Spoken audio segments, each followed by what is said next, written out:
Well, hello there. My name is Dr. Diallo, an academic coach and a test prep expert with Study.com. Are you currently preparing to take the FTCE Middle Grades English 5 through 9 with testing code 014 exam? Well, this exam focuses on the knowledge and understanding of literary and informational texts. If so, then you're in the right place because I'm here to walk you through several sample test questions as well as other test taking strategies. Let's go ahead and get started by taking a look at problem number 1.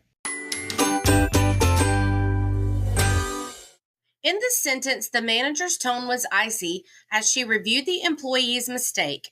What is the connotative meaning of the word icy? A, cold in temperature. B, calm and composed. C, unfriendly and emotionally distant. Or D, honest and direct. Well, in the question, we notice that we are specifically looking for the manager's tone, and we notice that they use the word icy when she's reviewing an employee's mistake. They want to know what the connotative meaning of the word icy means as it is used in context of the sentence. Well, the connotation of icy in this context describes the manager's emotional demeanor, not literal temperature. It suggests a lack of warmth and empathy. So A, denotative meaning, not relevant in context. B, calm, may seem fitting, but it misses the implied emotional coldness. C, unfriendly and emotionally distant may be the best answer, but let's look at D first. D, honest, misinterprets the tone entirely. Therefore, answer choice C, unfriendly and emotionally distant, is the best answer choice. Problem number 2. Which of the following best exemplifies the use of dramatic irony? A character finds a hidden letter and the reader learns its content with him. B, a character confesses a secret to the audience while other characters remain unaware. C, the narrator describes a setting with vivid imagery. Or D, a poet compares a cloud to a feather using a simile. Well, we'll notice in the question that we are looking for an example that uses dramatic irony. So that's what we want to keep in mind as we're looking through the answer choices. Dramatic irony occurs when the audience knows something that the characters do not, creating tension or humor.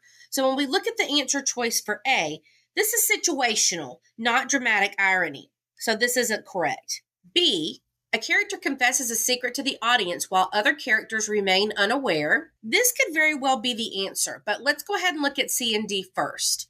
C, well, this describes imagery, not irony. And then for D, this is an example of a simile, a separate literary device. Therefore, B is going to be our best answer choice. A character confesses a secret to the audience while other characters remain unaware. How can a reader best identify the author's perspective in an informational text? A, by counting the number of rhetorical questions used. B, by locating the bibliography at the end. C, by analyzing the author's word choice and selection of facts. Or D, by checking whether the text is published in print or online. Well, we're noticing here in the question that we are wondering how we can best identify the author's perspective in an informational text. And we know that the author is usually sharing his innermost feelings and opinions with us about something when we're thinking about author's perspective. So now let's think about our answer choices. Well, tone, diction, and the inclusion or exclusion of particular evidence can reveal an author's perspective and their underlying bias. For A, rhetorical questions may be stylistic, but they are not definitive indicators of perspective. So A is not the correct answer choice. For B, bibliographies are useful, but they don't directly reveal perspective, so that's not going to be correct either. For C, by analyzing the author's word choice and selection of facts, definitely deals with author's perspective, so this could possibly be it, but let's take a look at D before we make a decision. D, the format, or print versus online, doesn't reflect the author's stance, so it's definitely going to be answer choice C, by analyzing the author's word choice and selection of facts.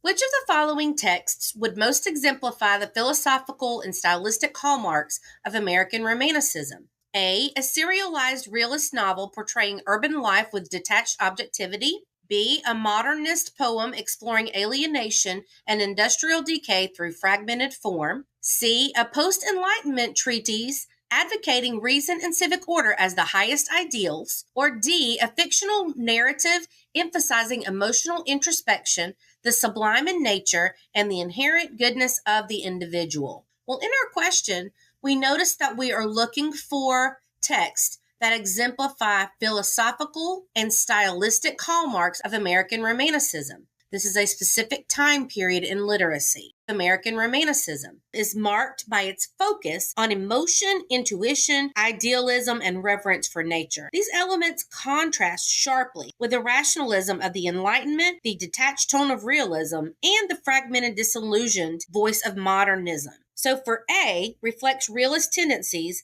not romantic idealism. So that one's not correct. B, modernism often rejects romantic values and it emphasizes fragmentation and alienation. So that one's definitely not correct. For C, Enlightenment literature prioritizes logic and social order over emotional or spiritual experience. So that also is not the correct answer. Let's look at D. Well, a fictional narrative emphasizing emotional introspection, the sublime in nature, and the inherent goodness of the individual is definitely what we're looking for when we think about hallmarks of American Romanticism. Therefore, answer choice D is going to be the correct answer choice.